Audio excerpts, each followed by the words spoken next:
Chapter 6. Imagination, the Workshop of the Mind.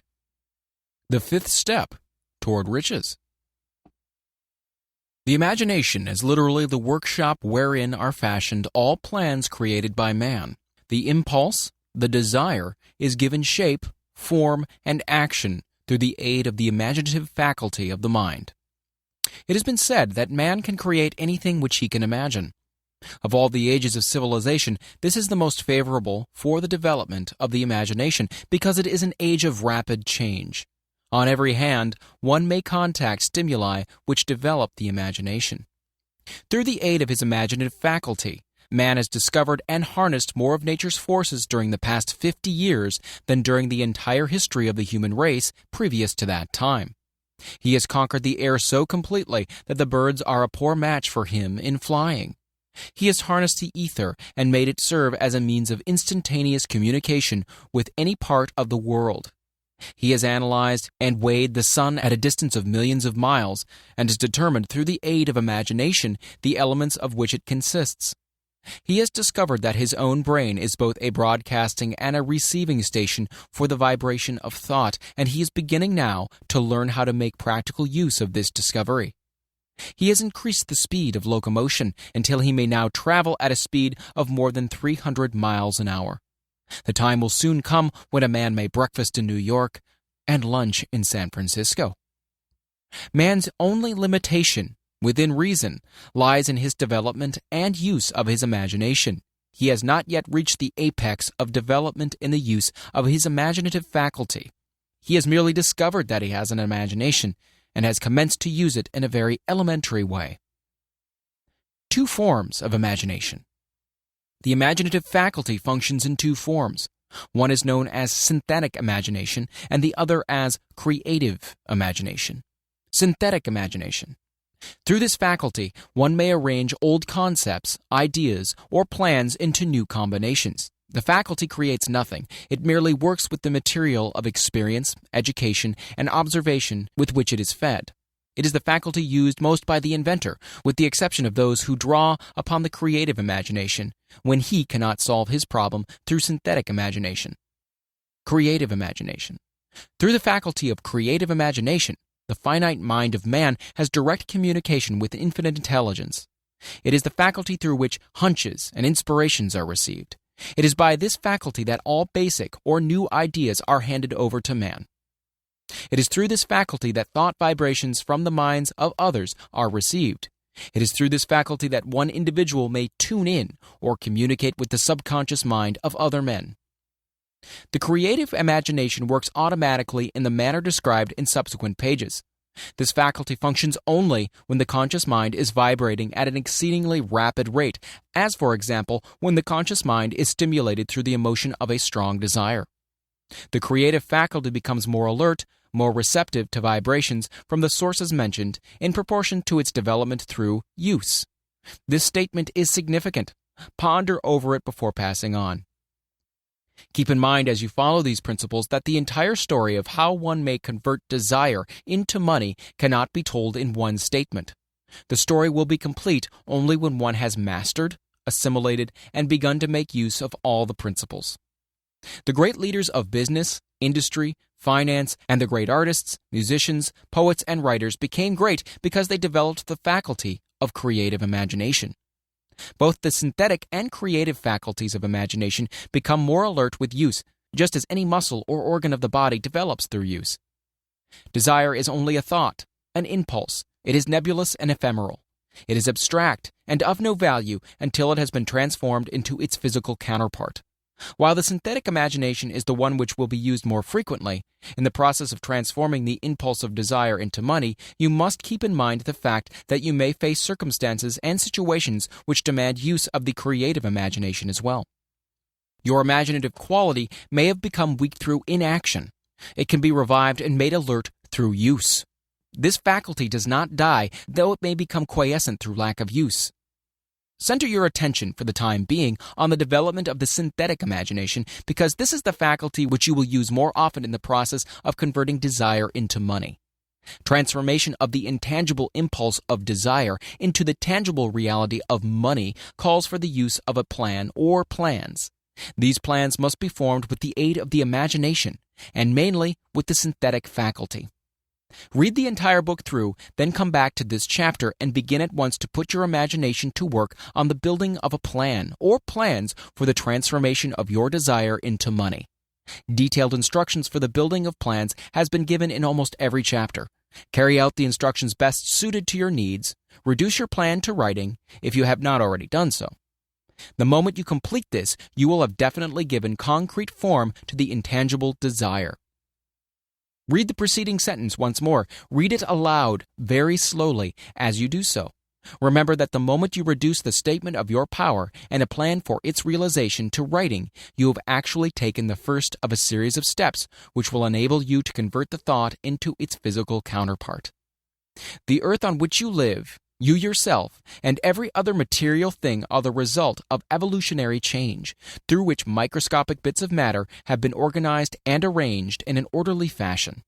Moreover, and this statement is of stupendous importance, this earth, every one of the billions of individual cells of your bodies, and every atom of matter began as an intangible form of energy. Desire is thought impulse. Thought impulses are forms of energy. When you begin with the thought impulse, desire, to accumulate money, you are drafting into your service the same stuff that nature used in creating this earth and in every material form in the universe, including the body and brain in which the thought impulses function. As far as science has been able to determine, the entire universe consists of but two elements, matter and energy. Through the combination of energy and matter has been created everything perceptible to man, from the largest star which floats in the heavens down to and including himself. You are now engaged in the task of trying to profit by nature's method. You are sincerely and earnestly, we hope, trying to adapt yourself to nature's laws by endeavoring to convert desire into its physical or monetary equivalent. You can do it. It has been done before. You can build a fortune through the aid of laws which are immutable, but first you must become familiar with these laws and learn to use them. Through the repetition and by approaching the description of these principles from every conceivable angle, the author hopes to reveal to you the secret through which every great fortune has been accumulated. Strange and paradoxical as it may seem, the secret is not a secret. Nature herself advertises it in the earth on which we live, the stars, the planets suspended within our view, in the elements above and around us, in every blade of grass, and every form of life within our vision. Nature advertises this secret in terms of biology, in the conversion of a tiny cell so small that it may be lost on the point of a pin, into the human being now reading this line. The conversion of desire into its physical equivalent is certainly no more miraculous. Do not become discouraged if you do not fully comprehend all that has been stated. Unless you have long been a student of the mind, it is not to be expected that you will assimilate all that is in this chapter upon a first reading. But you will, in time, make good progress. The principles which follow will open the way for understanding of imagination. Assimilate that which you understand as you read this philosophy for the first time. Then, when you reread and study it, you will discover that something has happened to clarify it and give you a broader understanding of the whole. Above all, do not stop, nor hesitate in your study of these principles until you have read the book at least 3 times, for then you'll not want to stop. How to make practical use of imagination.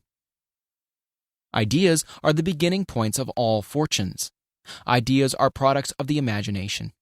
Let us examine a few well-known ideas which have yielded huge fortunes, with the hope that these illustrations will convey definite information concerning the method by which imagination may be used in accumulating riches. The Enchanted Kettle. 50 years ago, an old country doctor drove to town, hitched his horse, quietly slipped into a drugstore by the back door, and began dickering with the young drug clerk. His mission was destined to yield great wealth to many people. It was destined to bring the South the most far-flung benefit since the Civil War. For more than an hour, behind the prescription counter, the old doctor and the clerk talked in low tones. Then the doctor left. He went out to the buggy and brought back a large, old-fashioned kettle, a big wooden paddle, used for stirring the contents of the kettle, and deposited them in the back of the store. The clerk inspected the kettle, reached into his inside pocket, took out a roll of bills, and handed it over to the doctor. The roll contained exactly $500, the clerk's entire savings. The doctor handed over a small slip of paper on which was written a secret formula. The words on that small slip of paper were worth a king's ransom, but not to the doctor. Those magic words were needed to start the kettle to boiling, but neither the kettle nor the young clerk knew what fabulous fortunes were destined to flow from that kettle. The old doctor was glad to sell the outfit for $500. The money would pay off his debts and give him freedom of mind. The clerk was taking a big chance by staking his entire life savings on a mere scrap of paper and an old kettle. He never dreamed his investment would start a kettle to overflowing with gold that would surpass the miraculous performance of Aladdin's lamp. What the clerk really purchased was an idea. The old kettle and the wooden paddle and the secret message on a slip of paper were incidental. The strange performance of the kettle began to take place after the new owner mixed with the secret instructions an ingredient of which the doctor knew nothing. Read this story carefully. Give your imagination a test. See if you can discover what it was the young man added to the secret message which caused the kettle to overflow with gold. Remember as you read that this is not a story from Arabian Nights. Here you have a story of facts, stranger than fiction, facts which began in the form of an idea. Let us take a look at the vast fortunes of gold this idea has produced. It has paid and still pays huge fortunes to men and women all over the world who distribute the contents of the kettle to millions of people. The old kettle is now one of the world's largest consumers of sugar, thus providing jobs of a permanent nature to thousands of men and women engaged in growing sugarcane and in refining and marketing sugar. The old kettle consumes annually millions of glass bottles, providing jobs to huge numbers of glass workers. The old kettle gives employment to an army of clerks, stenographers, copywriters, and advertising experts through the nation. It has brought fame and fortune to scores of artists who have created magnificent pictures describing the product. The old kettle has converted a small southern city into the business capital of the South, where it now benefits, directly or indirectly, every business and practically every resident of the city. The influence of this idea now benefits every civilized country in the world, pouring out a continuous stream of gold to all who touch it. Gold from the kettle built and maintains one of the most prominent colleges of the South, where thousands of young people receive the training essential for success. The old kettle has done other marvelous things. All through the World Depression, when factories, banks, and business houses were folding up and quitting by the thousands, the owner of this enchanted kettle went marching on, giving continuous employment to an army of men and women all over the world, and paying out extra portions of gold to those who, long ago, had faith in the idea. If the product of that old brass kettle could talk, it would tell thrilling tales of romance in every language. Romances of love, romances of business, romances of professional men and women who are daily being stimulated by it. The author is sure of at least one such romance, for he was a part of it, and it all began not far from the very spot on which the drug clerk purchased the kettle. It was here that the author met his wife, and it was she who first told him of the enchanted kettle. It was the product of that kettle they were drinking when he asked her to accept him, for better or worse. Now that you know the content of the enchanted kettle is a world-famous drink, it is fitting that the author confesses that the home city of that drink supplied him with a wife. Also, that the drink itself provides him with the stimulation of thought without intoxication, and thereby it gives to serve refreshment of mind which an author must have to do his best work.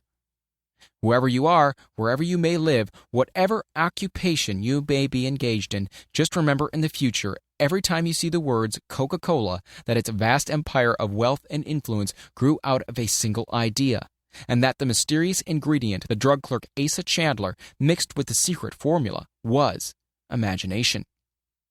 Stop and think of that for a moment. Remember also that the 13 steps to riches described in this book were the media through which the influence of Coca-Cola has been extended to every city, town, village, and crossroads of the world, and that any idea you may create, as good and meritorious as Coca-Cola, has a possibility of duplicating the stupendous record of this worldwide thirst killer. Truly, thoughts are things, and the scope of operation is the world itself. What I would do if I had $1 million. This story proves the truth of the old saying, where there's a will, there's a way. It was told to me by that beloved educator and clergyman, the late Frank Gonzalez, who began his preaching career in the Stockyards region of South Chicago. While Dr. Gonzalez was going through college, he observed many defects in our educational system, defects which he believed he could correct if he were the head of a college. His deepest desire was to become the directing head of an educational institution in which young men and women would be taught to learn by doing. He made up his mind to organize a new college in which he could carry out his ideas without being handicapped by orthodox methods of education. He needed $1 million to put the project across. Where was he to lay his hands on so large a sum of money? That was the question that absorbed most of his ambitious young preacher's thought. But he couldn't seem to make any progress. Every night he took that thought to bed with him. He got up with it in the morning. He took it with him everywhere he went. He turned it over and over in his mind until it became a consuming obsession with him. $1 million is a lot of money. He recognized that fact, but he also recognized the truth that the only limitation is that which one sets up in one's own mind.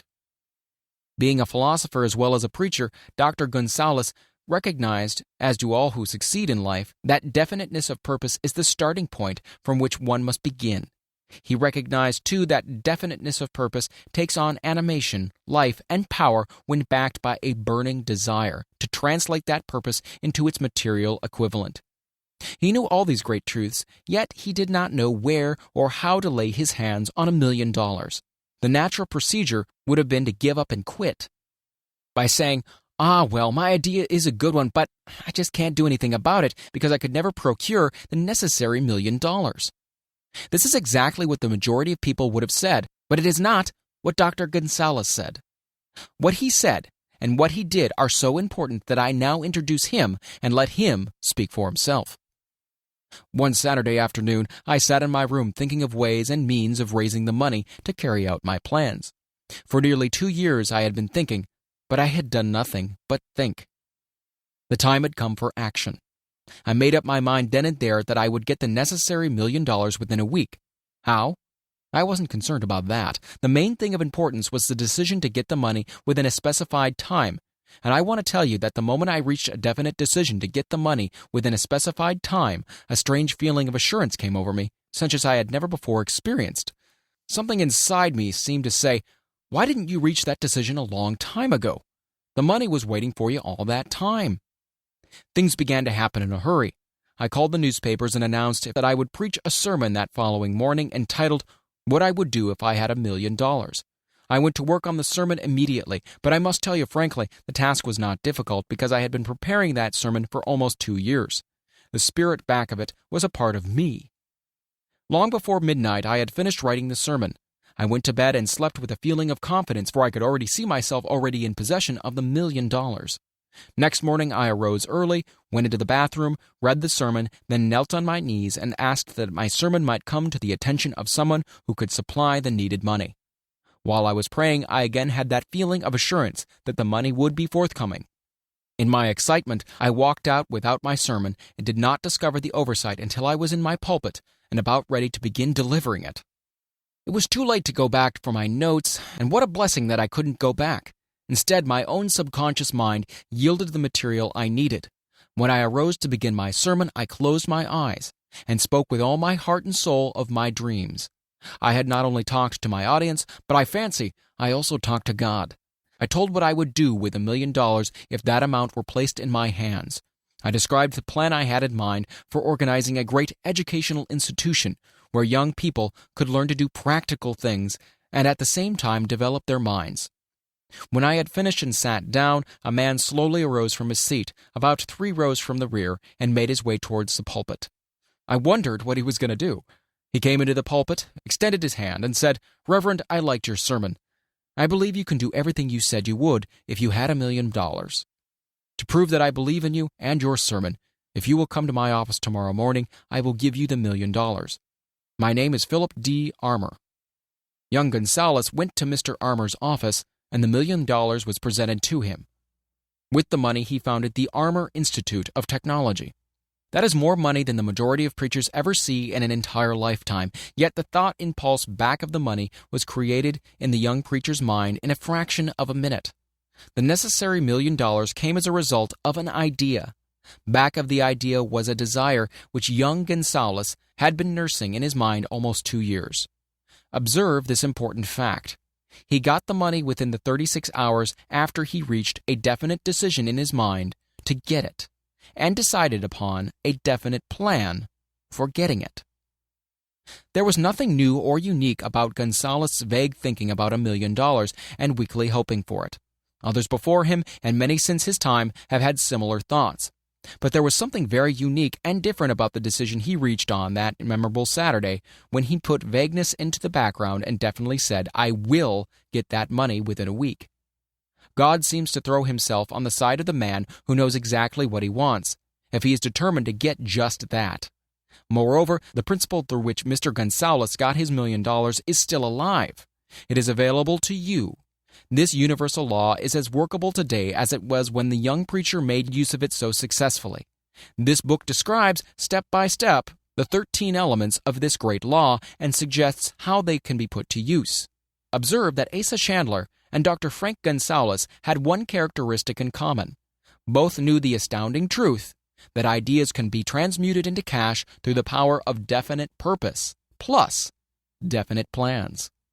If you are one of those who believe that hard work and honesty alone will bring riches, perish the thought. It is not true. Riches, when they come in huge quantities, are never the result of hard work. Riches come, if they come at all, in response to definite plans, based upon the application of definite principles, and not by chance or luck. Generally speaking, an idea is an impulse of thought that impels action, by an appeal to the imagination. All master salesmen know that ideas can be sold where merchandise cannot. Ordinary salesmen do not know this. That is why they're ordinary. A publisher of books, which sell for a nickel, made a discovery that should be worth much to publishers generally. He learned that many people buy titles and not contents of books. By merely changing the name of one book that was not moving, his sales on the book jumped upward more than 1 million copies. The inside of the book was not changed in any way. He merely ripped off the cover bearing the title that did not sell and put on a new cover with a title that had box office value. That, as simple as it may seem, was an idea. It was imagination. There is no standard price on ideas. The creator of ideas makes his own price, and if he is smart, gets it. The moving picture industry created a whole flock of millionaires. Most of them were men who couldn't create ideas, but they had the imagination to recognize ideas when they saw them. The next flock of millionaires will probably grow out of the radio business, which is new and not overburdened with men of keen imagination. The money will be made by those who discover or create new and more meritorious radio programs and have the imagination to recognize merit, and to give the radio listeners a chance to profit by it. The sponsor, that unfortunate victim who now pays the cost of all radio entertainment, soon will become idea-conscious and demand something for his money. The man who beats the sponsor to the draw and supplies programs that render useful service is the man who will become rich in this new industry. Crooners and light chatter artists who now pollute the air with wisecracks and silly giggles will go the way of light timbers, and their places will be taken by real artists who interpret carefully planned programs which have been designed to service the minds of men as well as provide entertainment. Here is a wide-open field of opportunity screaming its protest at the way it is being butchered because of lack of imagination and begging for rescue at any price. Above all, the thing that radio needs is new ideas. If this new field of opportunity intrigues you, perhaps you might profit by the suggestion that the successful radio programs of the future will give more attention to creating buyer audiences and less attention to listener audiences. Stated more plainly, the builder of radio programs who succeeds in the future must find practical ways to convert listeners into buyers. Moreover, the successful producer of radio programs in the future must key his features so that he can definitely show its effect upon the audience. Sponsors are becoming a bit wary of buying glib, selling talks based upon statements grabbed out of thin air. They want, and in the future will demand, indisputable proof that the Who's It program not only gives millions of people the silliest giggle ever, but that the silly giggler can sell merchandise. Another thing that might as well be understood by those who contemplate entering this new field of opportunity: radio advertising is going to be handled by an entirely new group of advertising experts, separate and distinct from the old-time newspaper and magazine advertising agency men. The old-timers in the advertising game cannot read the modern radio scripts because they have not been schooled to see ideas. The new radio technique demands men who can interpret ideas from a written manuscript in terms of sound. It cost the author a year of hard labor and many thousands of dollars to learn this. Radio right now is about where the moving pictures were when Mary Pickford and her curls first appeared on the screen. There is plenty of room in radio for those who can produce or recognize ideas. If the foregoing comment on the opportunity of radio has not started your idea factory to work, you had better forget it. Your opportunity is in some other field. If the comment intrigued you in the slightest degree, then go further into it, and you may find the one idea you need to round out your career. Never let it discourage you if you have no experience in radio. Andrew Carnegie knew very little about making steel. I have Carnegie's own word for this. But he made practical use of two of the principles described in this book and made the steel business yield him a fortune. The story of practically every great fortune starts with the day when a creator of ideas and a seller of ideas got together and worked in harmony. Carnegie surrounded himself with men who could do all that he could not do. Men who created ideas and men who put ideas into operation and made himself and the others fabulously rich. Millions of people go through life hoping for favorable breaks. Perhaps a favorable break can get one opportunity, but the safest plan is not to depend upon luck. It was a favorable break that gave me the biggest opportunity of my life, but 25 years of determined effort had to be devoted to that opportunity before it became an asset. The break consisted of my good fortune in meeting and gaining the cooperation of Andrew Carnegie. On that occasion, Carnegie planted in my mind the idea of organizing the principles of achievement into a philosophy of success. Thousands of people have profited by the discoveries made in the 25 years of research, and several fortunes have been accumulated through the application of this philosophy. The beginning was simple, though. It was an idea which anyone might have developed. The favorable break came through Carnegie, but what about the determination, definiteness of purpose, and the desire to attain the goal, and the persistent effort of 25 years? It was no ordinary desire that survived disappointment, discouragement, temporary defeat, criticism, and the constant reminding of waste of time. It was a burning desire. It was an obsession. When the idea was first planted in my mind by Mr. Carnegie, it was coaxed, nursed, and enticed to remain alive. Gradually, the idea became a giant under its own power, and it coaxed, nursed, and drove me. Ideas are like that. First you give life and action and guidance to ideas, then they take on power of their own and sweep aside all opposition. Ideas are intangible forces, but they have more power than the physical brains that give birth to them. They have the power to live on after the brain that created them are returned to dust. For example, take the power of Christianity. That began with a simple idea born in the brain of Christ. Its chief tenet was, do unto others as you would have others do unto you. Christ has gone back to the source from whence he came, but his idea goes marching on. Someday it may grow up and come into its own. Then it will have fulfilled Christ's deepest desire. The idea has been developing only 2,000 years. Give it time. Success requires no explanations. Failure permits no alibis.